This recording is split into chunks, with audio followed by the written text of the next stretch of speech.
Hello and welcome to the Association for Coaching podcast. My name is Rob Lawrence and I'm your host for this Boost Your Coaching Business series. Today I have with me someone who has been coaching European, World and Paralympic champions for over 20 years. As an experienced executive and business coach, as well as a high-performance sport head coach, facilitator and performance mentor, he is someone who has seen the sport achieve multiple medals at the London 2012 Paralympic Games. Since 2009, he has been the head coach of British Para Table Tennis, and today we're going to talk about the importance of leadership in the context of managing and growing your own coaching business. So it gives me great pleasure to introduce to you today, Greg Baker. Greg, welcome. Thanks, Rob. I hope you're well. Really looking forward to the podcast. Great to have you on, Greg. Let's start here. Rio 2016. You don't finish in one, but in the two top slots of the medal tables with Great Britain and the British Para Table Tennis team. Tell me, what was going through your mind at that moment and what did it feel like for you? Yeah, that's a great one to start with. And I always like to reminisce of those feelings, Rob, back in Rio. The words that come to my mind in those moments are elation, high levels of emotion, achieving something that potentially the 12 to 15 years before that moment looked a very difficult task, not an impossible task, but a difficult task. So that sense of achieving something special and proud to have been within that journey, because it was a significant journey to get to that point. Lots of ups and downs, a big culture shift, lots of people coming in and out in terms of staff, athletes. So real proud to have been part of that and worked with the team to achieve that. And then I suppose the proudness is to see the athletes as they've shone throughout the years. So the athletes who would have medalled at that championships would have been athletes that I've been working with when they were 14, 15 years of age, when they came through the doors in Sheffield where we're based. And to see them grow, not just as athletes, but as people, which has to work hand in hand in high performance sport, it's just a sense of pride to see that. So in the moments when I see them on the podium receiving their medals and knowing everything they've achieved and everything they've sacrificed to get to that point, and what people see is that great celebration of success and that achievement, but of course what they don't see is all the difficult days, the days of struggle, the days of hardship that the athletes have gone through to build this sense of resilience to achieve their goal. I see it with huge amounts of pride to know that I've been part of that to help the athletes achieve their dreams. But more importantly, the athletes are the ones making those decisions on the front line, if you like. So they're the ones that deserve all the credit. And it's a sense of pride because we've been on an incredible journey to get to that point. And, as we now head 4 months to go into Tokyo, what we've had to make sure is that we don't fall in love too much with our wins, is what I like to say, is that we have to keep evolving and keep moving and keep changing if we want to keep being sustainable with our success and our performance. So elation, I said at the time, I didn't have a child at the time, Rob, in Rio. I do now. She's coming up to 3 in June. But the feeling of winning medals at the biggest stage is a feeling similar to having children. And being, that it's undescribable at times, the feelings that you feel and what you're thinking then, and then how you behave. I find it quite similar and compare the two actually, which is fantastic to be part of that work and help the team move forwards. That's amazing. Hopefully we'll talk about some of those challenges and tribulations that you've had during our chat today. But just on that last point there about that elation, what would you say it is about elite sports performance and working with Paralympic teams particularly that excites you, Greg? Do you know what? The first thing that comes to mind there is the challenge it brings.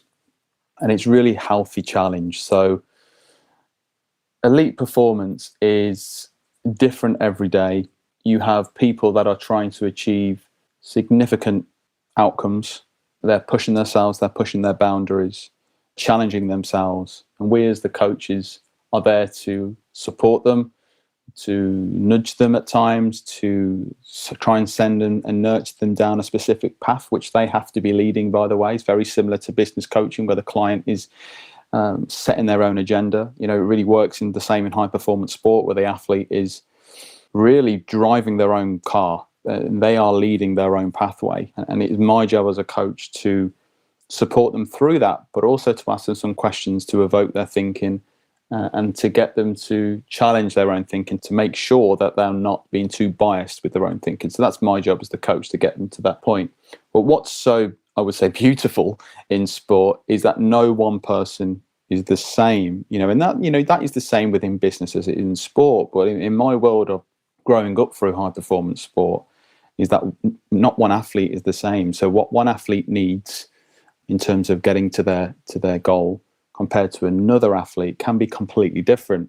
And I suppose where that challenges you as a coach is that you have to flex and adapt your coaching style, your coaching approach, in order to help that athlete get to where they want to get to. And so at times you may be working with an athlete where sometimes your principles, you might not see eye to eye, or you don't share the same personal values, but you're both aligned because you're both aligned towards the vision and the goal of where you want to get to. So how do you adapt? How do you make sure that you're not rigid in your thinking? Where do your values actually hinder or help you in that process? And so going back to how I answered the question, Rob, it's very much, you have to be adaptable. You have to be able to reflect a lot. You have to change your method and approach.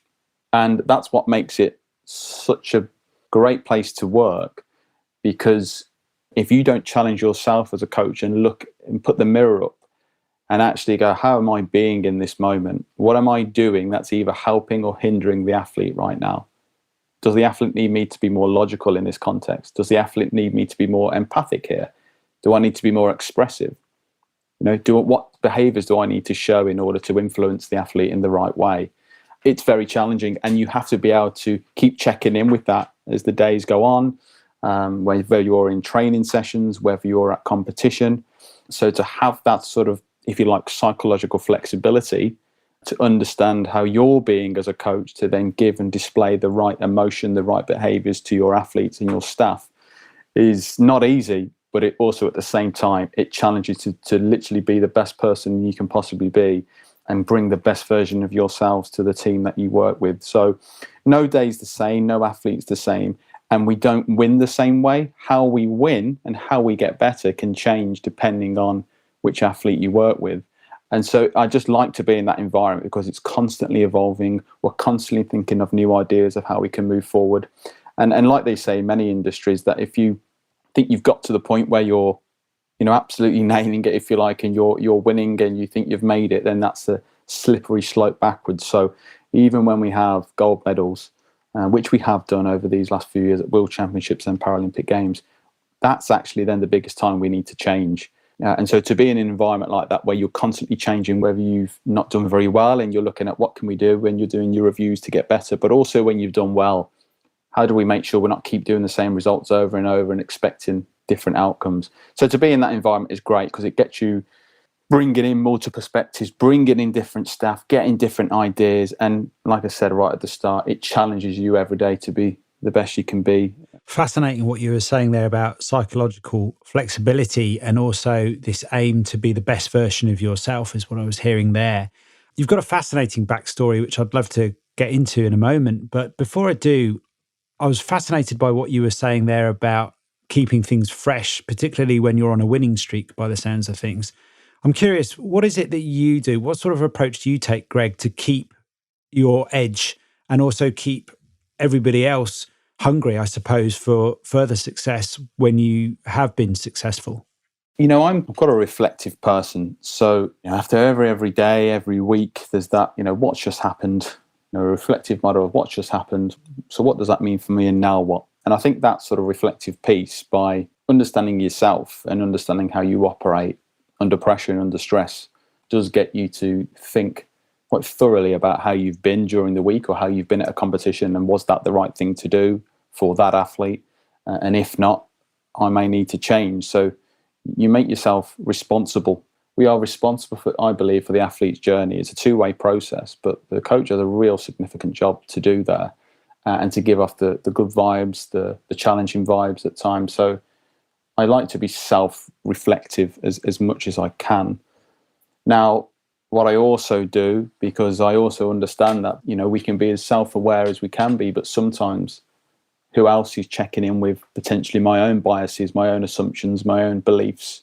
And if you don't have that external support, then, or fresh pair of eyes, then you might be blind to something. So we make sure that we call it a coaching and performance support team, so sports science practitioners, that we're constantly asking questions, we're constantly challenging each other, we're supporting each other at the same time, and we do that in a safe space so everyone's heard. And so there's so much then cognitive diversity and different perspectives that can be really healthy when we're not just agreeing with each other all the time. So we try and bring that sort of environment to our meetings. And then on top of that, I also have a coach. I work with a coach. I believe in coaching as a profession. It can make a significant difference to managers, to leaders, to people of all walks of life. And so I make sure I have a coach who can challenge me on my thoughts and, as I said before, my potential biases and how I do things. And then we bring other people in, so external people that are also going to challenge what we're doing. How do we know what we're doing is right? Yes, we have to believe in it,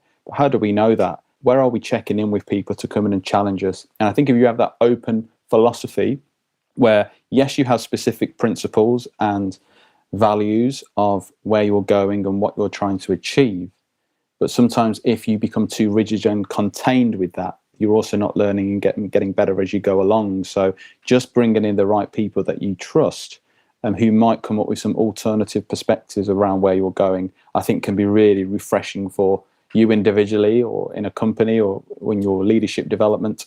And so this is something that we try and keep quite regular and consistent to just make sure that we are, if you like, having that edge and we are staying ahead of our competitors around the world and not falling too much into the day-to-day grind of doing the same thing over and over again and again expecting different results. So it's something that we're very aware of, and me being very reflective in that is something that I lead on constantly for us to give. If we want the athletes to be the best they can be, we've also got to turn up and be the best we can be as coaches. And whether that's in sports or whether that's in executive and business coaching, what are we doing as executive coaches?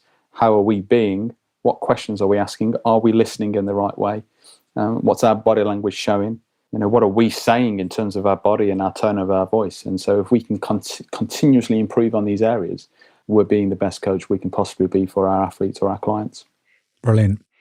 You mentioned cognitive diversity there.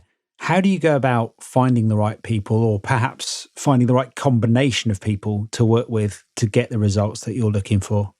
Yeah, brilliant. It's a big one for me. So I think in any sort of recruitment that we do, coaches, practitioners, we're trying not to find potentially people that think the same way as us.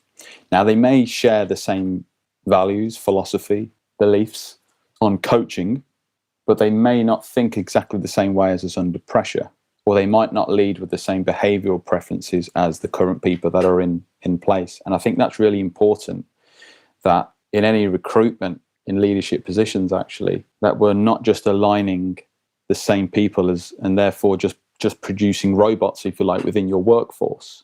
And actually someone who thinks opposite to you or has difference of opinion and alternative perspectives can actually be really healthy for the organization. So I think in our recruitment, yes, they need to be aligned up to our vision and see why we're trying to go and what we're trying to achieve. But that doesn't mean that to get there, we all have to be thinking the same way. We can think in different ways. And then we come to a consensus idea or consensus approach and go with that approach. And obviously that involves having a psychological safe space to be able to get to that point.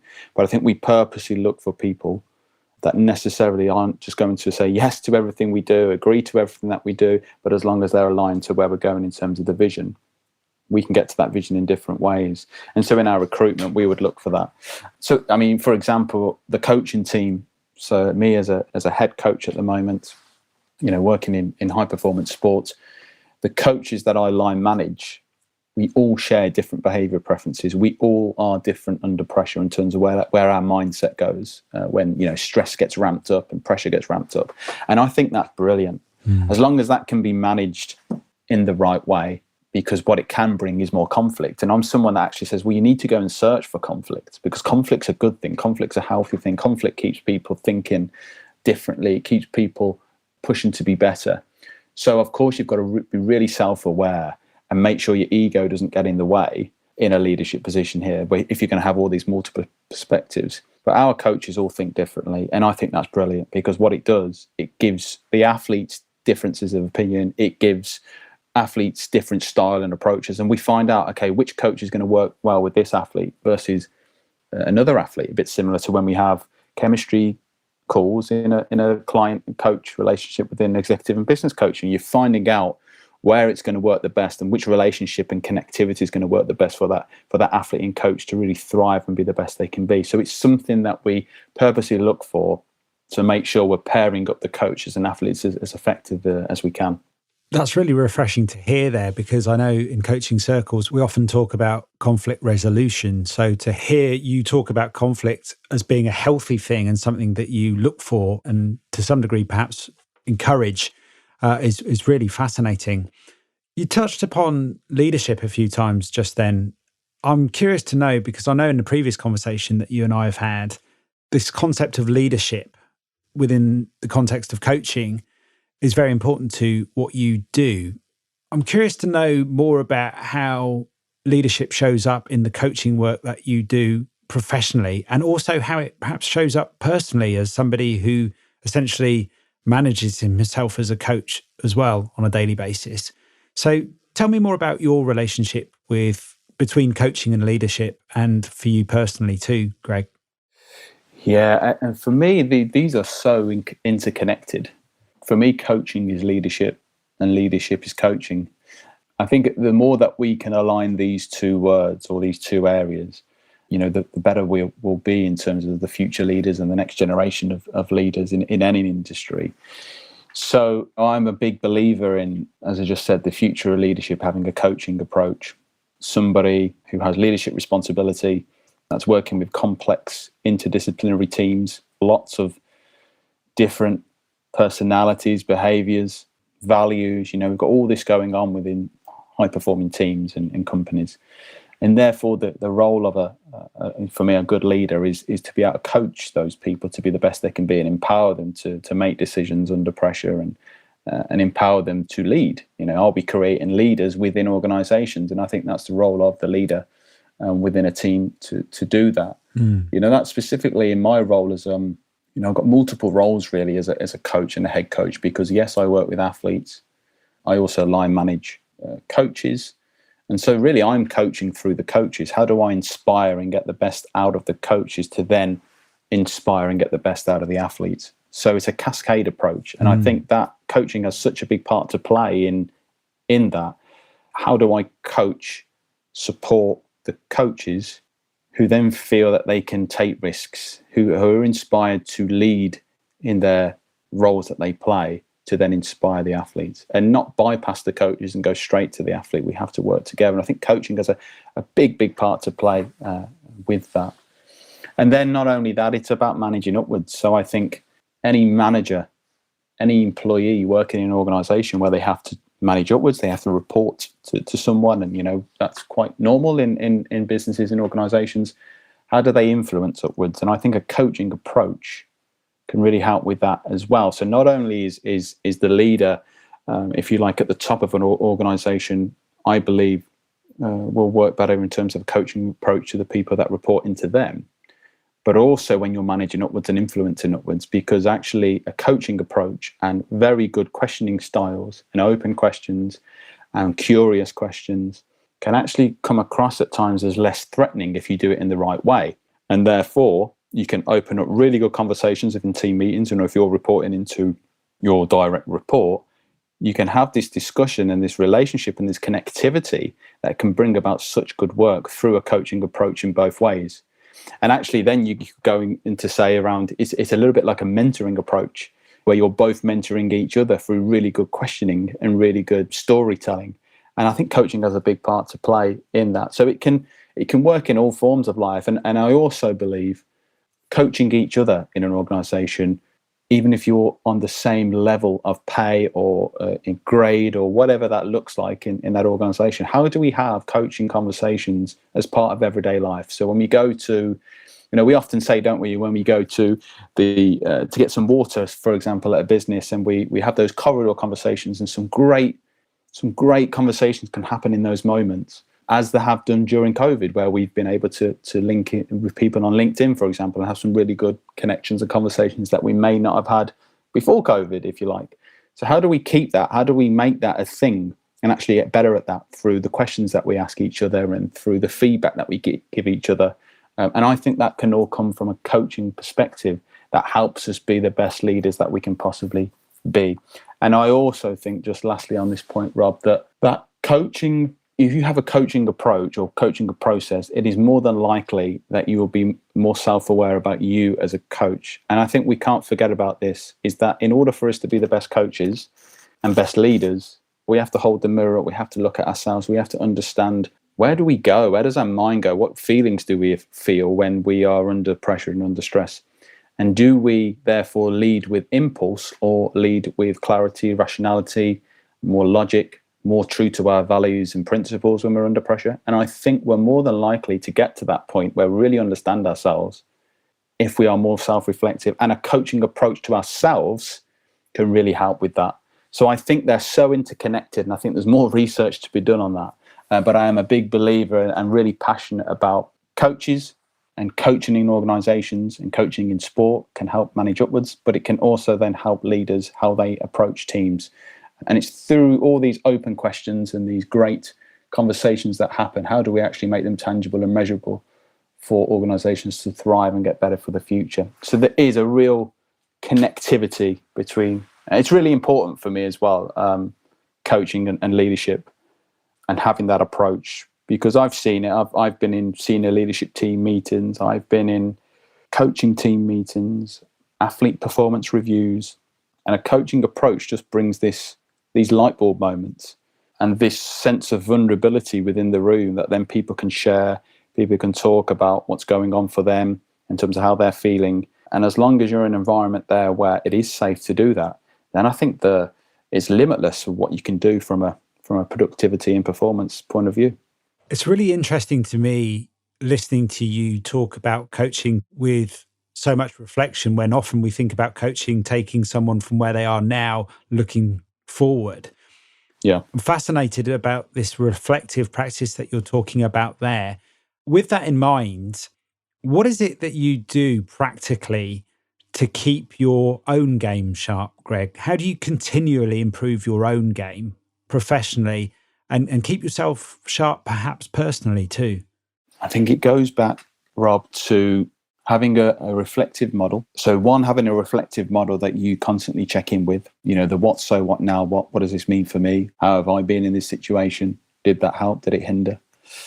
Also then what I do is have trusted peers, if you like, or you call them your trusted advisors, or whether that's colleagues, whether that's friends, who you can be really transparent, there's a trustworthy, you have significant levels of respect for each other, who are able to hold the mirror up to you and actually challenge you. And I think you need that in any walk of life. Something that I learned quite a few years ago is that, receive feedback of people that you really trust or you really respect.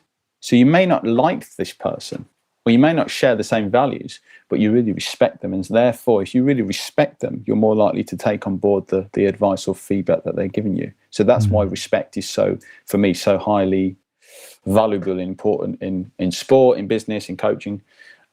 Because then if we respect someone, we're more likely to receive the feedback. And so that's what I purposely do, is get those peers, those people, that peer learning, and talk around issues, talk around challenges.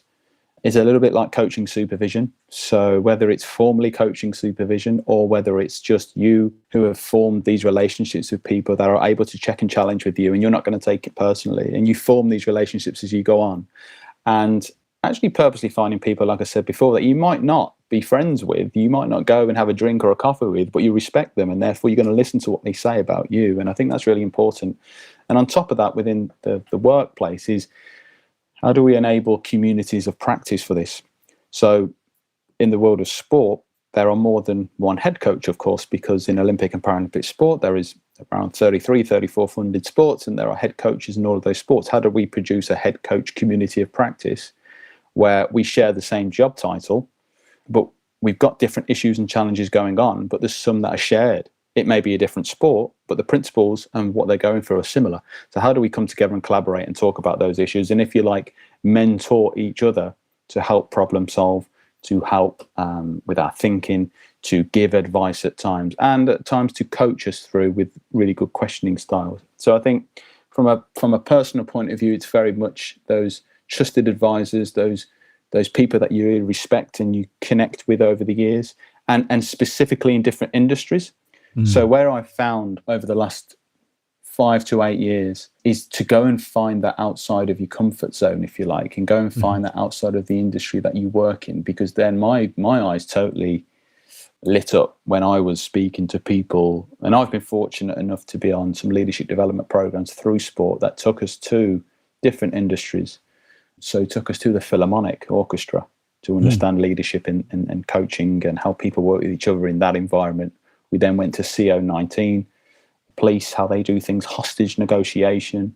We then went to British Airways on the flight simulator. You know, how do you work together under that extreme stress and pressure, and what are you feeling, and how are you going to talk to each other in those moments, and how you can then relate that to the work that you do in your coaching practice.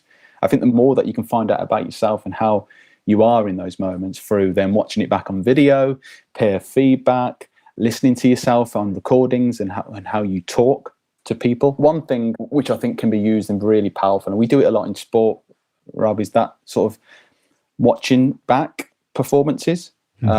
So athletes getting to see them perform and how they do things and how they've done something tactically and strategically versus how they are being in terms of their body language, and are they giving anything away, how they're responding to their own emotions, whether that's frustration, anger, whether they're being too confident and therefore overdoing their strengths and therefore not in their sweet spot. So we get to see all of this, and it creates great conversations and informs great practice then, because you get to see what's happening. And I think we can use that within peer learning, within coaching.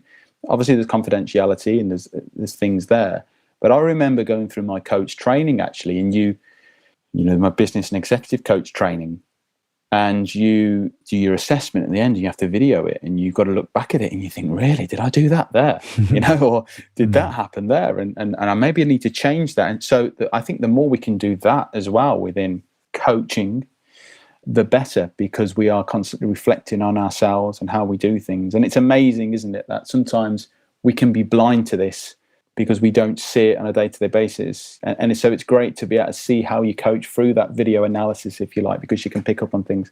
So I think going back to your question, it's very much understanding which people you've connected with over the years, respect being the key word then, that they can check and challenge with you.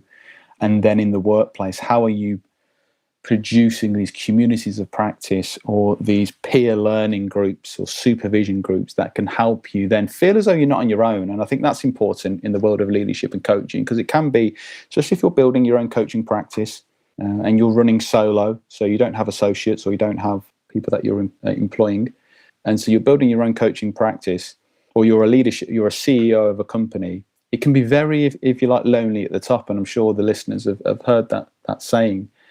Especially in coaching, even if you're coaching a significant number of clients each day or each week, you know, you're connecting with people, but still you might feel alone as the coach. Where does the coach go? You know, where does the coach go to thrive, to check and challenge within their practice, but also to talk around how they've been in their coaching and how they can get better? You know, we can often, especially when we get into coaching for the first time, we're looking for clients. We can often spend 90% of our energy finding the next client. Where's the next relationship chemistry call going to come from? And I think even though that's right, people have got to earn a living. I totally understand that.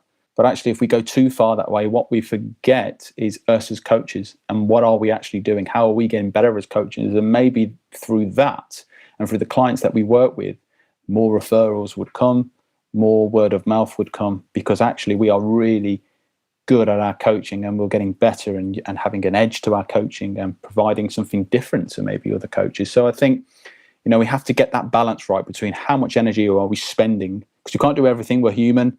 You know, we only have a certain tank, and when that tank gets full, it's difficult. So how much time are we spending trying to recruit clients, and trying to build the business, which I know is fundamental to coaching, but how much then are we actually spending on us as coaches and getting better and putting ourselves out there and improving our coaching, which could in turn then increase the number of clients and people that come through the door, if you like, from that sense.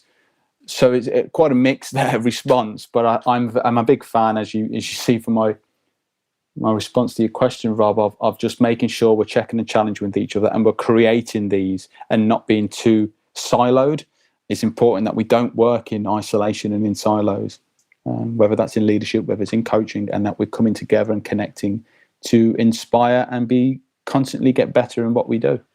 That's amazing, Greg. There's some great stuff in there. I love what you were saying there about working with trusted peers or people or other coaches where you are constantly checking and challenging each other in a sort of psychologically safe environment. But what I also heard there was some deep reflection in terms of looking back on your own performance, as well as actually getting some cross-pollination from other areas too, and making sure at the same time that you're getting the balance right in terms of what the focus of your game, whatever your game may be, should be. You mentioned your coach training there, curiously, in the context of all of that.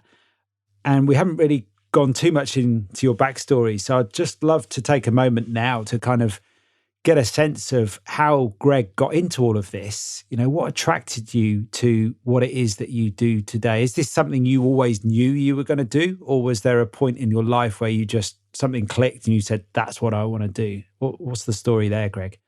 Yeah, sure. The word coaching, you know, whether that is in sports, as you know, my background, high performance sport, whether it's in coaching, in commercial coaching or executive and business coaching, it all comes down to wanting to help people get better, in simple terms. You know, I love seeing people grow and develop and being a part of that. As I said earlier, you know, you're this little bit of jigsaw as part of someone's personal development and helping them be better at whatever chosen field that is, whether that's being a better lawyer, being a better athlete, being a better business leader, be a CEO.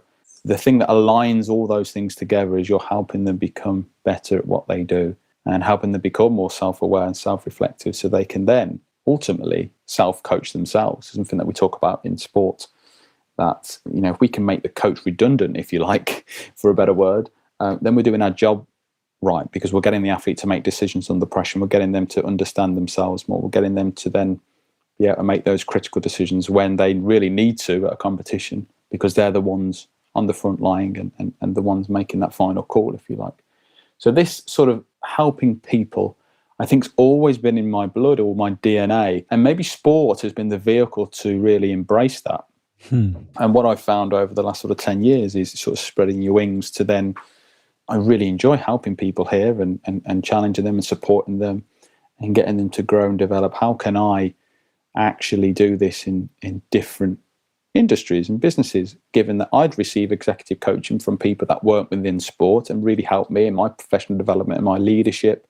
And I was quite fluid in that transition between high performance sport and business coaching, because I've been coaching in that way for quite a long time. As you can imagine now from what I'm talking around, you know, I get my biggest wins in sport coaching now, where I'm talking about beliefs, values, purpose, how an athlete's going to be under pressure, rather than the technical and tactical development of the sport, which of course still needs to be there. But I get my biggest wins when I'm going walking and talking, or we go into a different context, or we go for a coffee and we open up and we be transparent and vulnerable, and you know, therefore we go the extra mile for each other when push comes to shove, or in really stressful in situations, because we have that connectivity. And I think, again, that's where I get my big wins in sport. So going back to your question, I've always wanted to help people, whether it's care for people, whether it's get the best out of people. I was an athlete for a short amount of time in the sport that I coach in, and you know, I had a junior international career, but there was always something about the relationship between coaches and athletes, or coaches and coaches and coaches and sports scientists, or whatever it is, that I found fascinating. You know, the coach and athlete being on that journey together to try and achieve that common goal really fascinated me. And I actually wanted to be the coach even when I was the athlete. So when I started really questioning that, I knew that I was very selfless in my approach rather than selfish. And I think that, wanting to help others and share my ideas and not keep them internally was something that I really wanted to do from a young age. And that's what got me into coaching and sports coaching. It's gone into business executive coaching, leadership coaching, to just help people become better. And I think it all links back to, we often hear, don't we, where really successful entrepreneurs, it's in their blood from an early age, the stories. And I remember people when I was growing up who were selling, at 5-6 years of age. And I've done this as well, where you're out on the front selling juice. You've made some juice in your house and you're selling it to people walking past your house and, for 20p or whatever it is. And I think there's a lot of entrepreneurs where it's in them and they want to sell to make a profit. And I've heard many stories of that, and they've gone on then to become successful entrepreneurs, CEOs, great businesses. And I'm sure there'll be some great stories related to that. And even though I tried that, again, it didn't get me going. What got me going was, I remember 7 years of age, and I was in the back garden. I was playing football, actually. I loved football at an early age. And I was doing a coaching / teaching / training video. My dad had one of those big, recorders that weighed an absolute ton, was recording it. And I was doing a coaching session. So I wasn't showing off my skills and trying to improve my game, which of course I was as well. But actually what I really enjoyed was talking to the camera about, this is how you do this. And maybe you can do it, or maybe you have different ways to do it, asking questions, giving some advice, feedback, showing them, demonstrating how to do it. And therefore it's been ingrained in me from very early age. There's something about giving to others that I was really passionate about. And so when I found, this is quite reflective over the last 3 to 5 years, is that sport's been something that I've grown up with, and sport's been something that I will always have or be involved in for the rest of my life in some way, shape or form. But actually, if you take sport away, what's still there is the ability to help people and help inspire them and get better. So I can have the similar feelings between coaching an athlete to a gold medal and Olympic Games, World Championships, European Championships, helping them through that journey. The feelings that you asked me before about elation, emotion, I get those same feelings if I help or inspire through the coaching an emerging leader or a current senior leader who's going through some real complex issues, who then through the coaching finds different perspectives, find things they didn't necessarily knew were there, but of course came from them, and they were really growing and developing as people, and then they give you that feedback or that testimonial. I get the same feelings.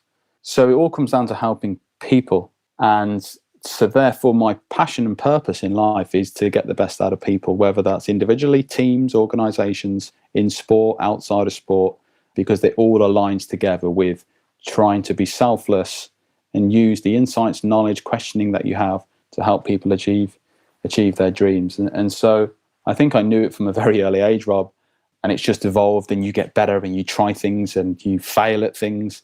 And I think that's important for us to realize as coaches as well, because it's something that we put in sport a lot. If we're going to be resilient, we're going to have to go into that grey area of trying things, and we might fail.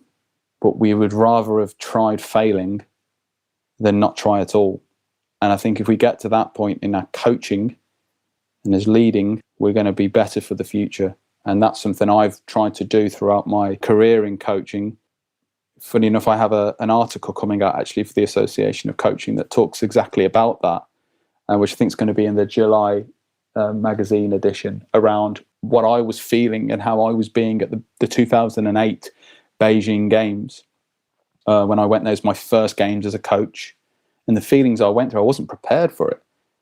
I totally wasn't prepared for it. I thought I was, but I wasn't. So what can we learn from that to then get better, to take into London 2012, to Rio? I'm going to Tokyo soon. What have I learned? All these things about me, how I'm being, how I'm going to respond to the emotion, respond to the stress. And I think we can take transitions from that into executive and business coaching as well, around how are we being when we meet someone for the first time in a chemistry call, a client or a team, a performance team or a real significant senior leader. How are we coming across? Are we forcing it? Are we being authentic to ourselves? And I think we have to really capture and be reflective in those moments, because they're the real important moments that can make us even better as coaches. So yeah, that is is something that, you keep growing, you keep developing, you keep trying things. And I think I knew from a very early age it was all about wanting to work with people and make people be as good as they can be. Brilliant. Some clear evidence there of your deep reflective practice there, going back to that young, early age of you, and some insights there and clues perhaps that coaching was for you going forward. Very quickly, I'm very conscious of your time, Greg, and very grateful for your time today. Just a couple of quick questions, if I may.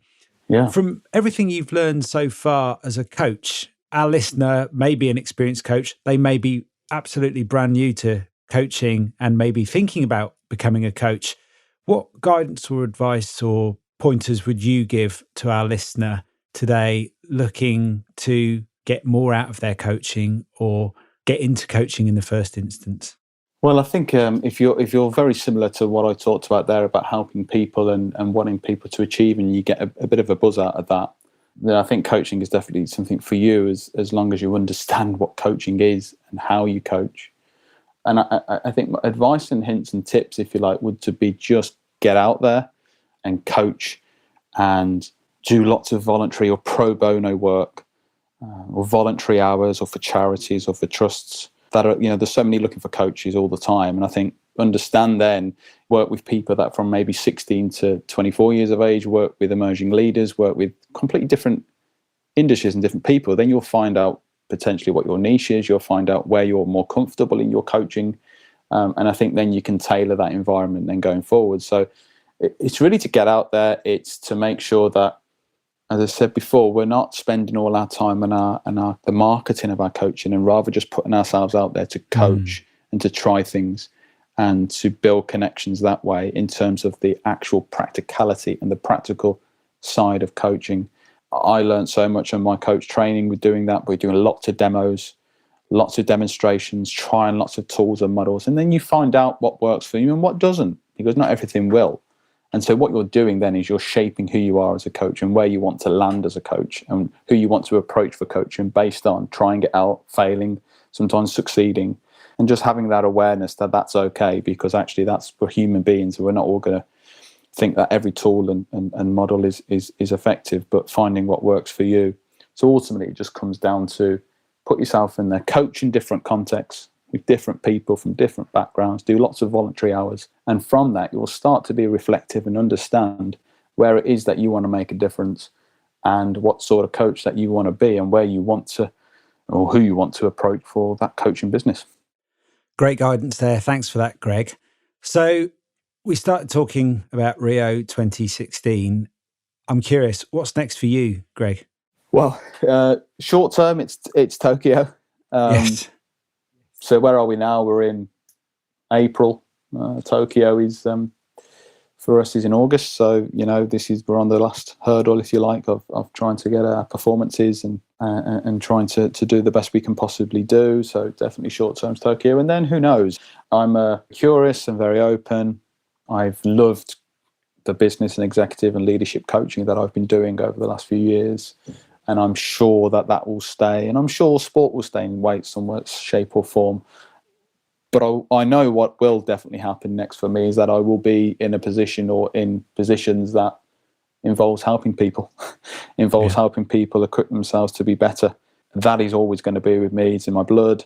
That will stay. In what context that looks like, I don't know, Rob. And it's quite a nice sort of curious position to be in.